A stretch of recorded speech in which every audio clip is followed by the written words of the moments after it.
Sejam bem-vindos a mais uma aula de exercício do nosso curso de resistência dos materiais, aqui do canal de YouTube de Fabricação Mecânica do Instituto Federal de Educação, Ciência e Tecnologia de São Paulo. Eu sou o professor Augusto e hoje eu vou resolver um pequeno exercício de diagrama de corpo livre. Como a gente viu nas aulas teóricas, a construção de diagrama de corpo livre é algo fundamental para a resolução de problemas de resistência dos materiais. Tá? Então a gente precisa conseguir isolar exatamente o problema em análise para a gente conseguir fazer as contas do que efetivamente está acontecendo em cada um deles.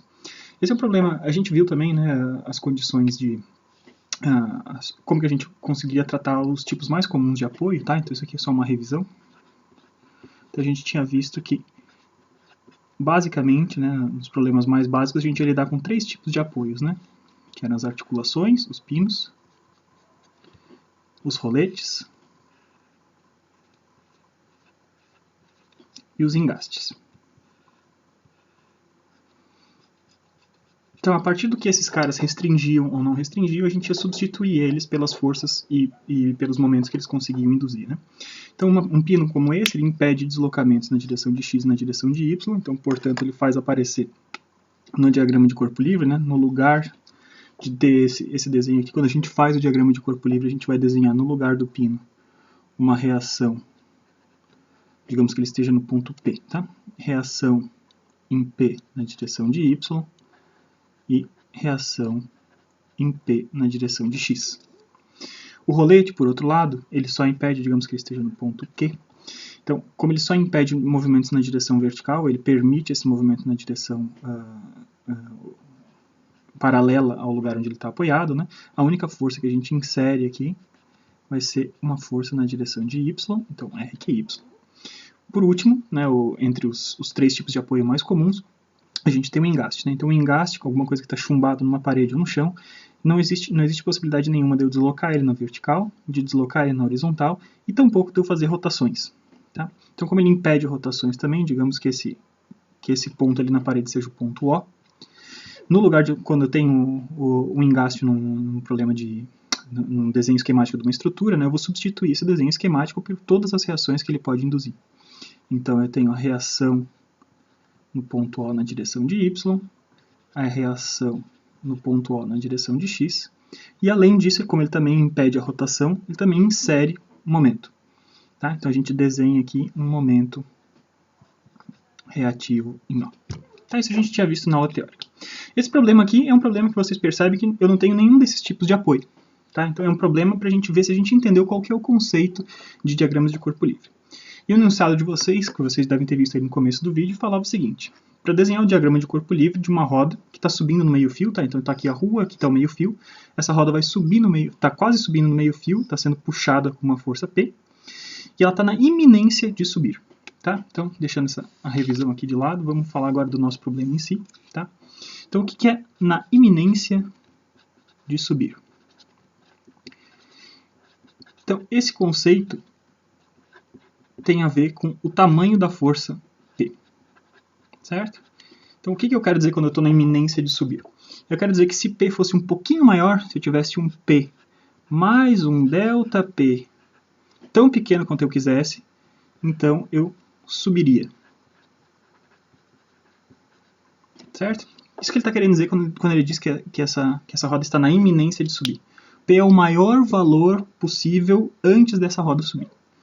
E o que acontece quando eu estou nesse momento de iminência de subir? Então a roda ainda está parada, ela está encostada contra o meio-fio, ela ainda não subiu. Só que naquele momento, quando o P atingiu esse maior valor possível sem a roda subir, percebe que se a gente pensar o que quer dizer estar na iminência de subir, quer dizer que nesse momento eu estou perdendo contato nesse ponto aqui. Tá? Eu vou chamar de 2 pontos aqui, vou chamar de ponto A, o ponto do meio-fio, a esquina do meio-fio, e ponto B aqui no solo. Tá bom? Então, quando eu estou na iminência de subir, ou seja, se eu tivesse qualquer adição a essa força P, eu faria essa roda subir. Isso quer dizer que naquele momento, então, a força em B, tá? A reação em B é nula. Certo? Então, esse é o ponto fundamental para a gente resolver esse problema. Quando eu estou na iminência de subir, então eu tenho esse momento em que esse instante, não confundam quando eu falo este momento, nesse instante, a reação de B passa a ser nula. Então, o que aparece, então, nesse problema, né? Lembra que o diagrama de corpo livre, o que a gente quer fazer? A gente quer desenhar apenas o corpo e substituir todos os apoios, os lugares onde ele está apoiado, pelas forças que podem aparecer. E a gente encara só o corpo. Então, quem que é o corpo de interesse no nosso caso? É a própria roda, né? Então, vou desenhar a roda aqui, tentar fazer ela bem circular.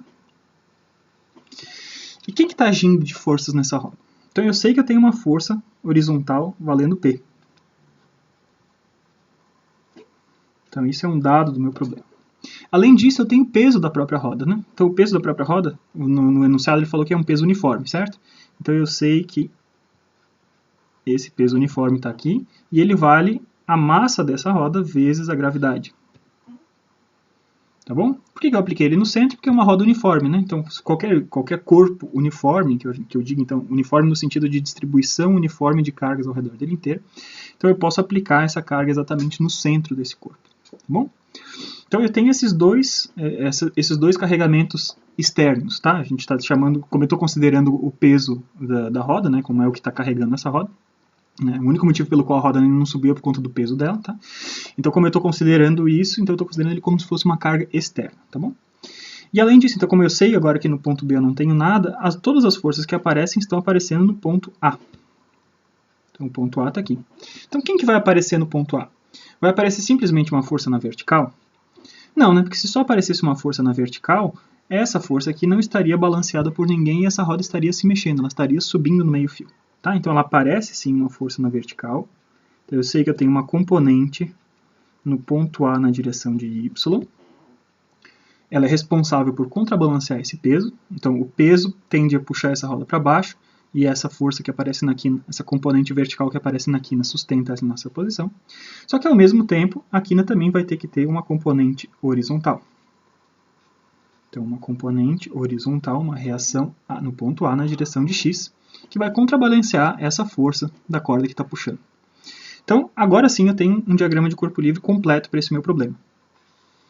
Perceba que agora não aparece mais o meio-fio e eu substituí o meio-fio por todas as forças que ele está realizando sobre o meu corpo. Então a ideia de realizar diagrama de corpo livre é sempre essa.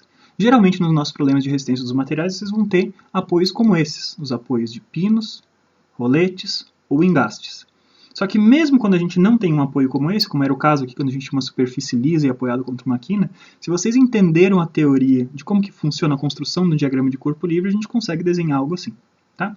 Então não é nem o objetivo desse problema, mas a gente já sabe, né, só olhando, lembrando das nossas condições de equilíbrio estático, se eu posso escrever coisas como essa, né? Somatória de forças em Y vai ser igual a zero, e somatória de forças em X vai ser igual a zero. Como eu estou representando todas as forças que estão agindo aqui, fica muito claro de eu enxergar, né? Que o RAY para cima e o MG para baixo, somados, vão ter que dar zero. Então eu já sei que RAY vai valer MG, apontando para cima, né, na direção, no sentido oposto. E o somatório de forças em X, né, observa as direções que eu desenhei esses caras aqui. Então eu vou ter mais RAX e menos P igual a zero. Então eu até consigo, com coisas relativamente básicas que a gente já tinha estudado aqui em outras aulas teóricas, já determinar relações entre essas reações de apoio que aparecem no meio-fio e as forças externas aplicadas, né? Lembrando que aqui, como eu estou considerando o peso próprio da estrutura, da roda, ele entra quase como se fosse uma força externa nesse caso. Tá bom? Então espero que vocês tenham gostado do exercício e daqui a pouco a gente volta com mais exercícios. Até lá!